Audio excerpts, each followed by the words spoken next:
Државниот здравствен и санитарен инспекторат во овој период изврши 80 надзори, врз основа на кои изрече и 6 решенија. При тоа, овој инспекторат, кој што покрај вршењето на надзори во здравствените установи, задолжен е и за издавање на решенија за изолација, во посочениот период издаде вкупно 13.676 решенија за изолација на заболени лица од коронавирус и лица кои што биле во контакт со заболено лице.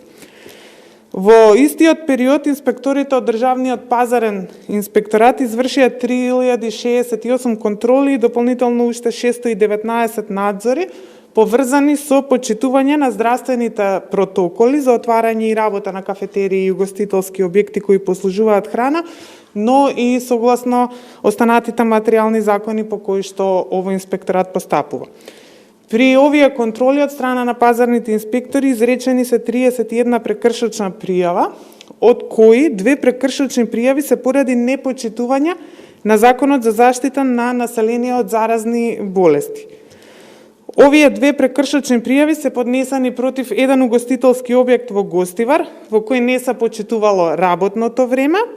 односно истиот бил затакнат дека работи после 21 часот, и против еден угостителски објект во Охрид, во кој не се почитувало ограничувањата за најмногу 4 лица на една маса.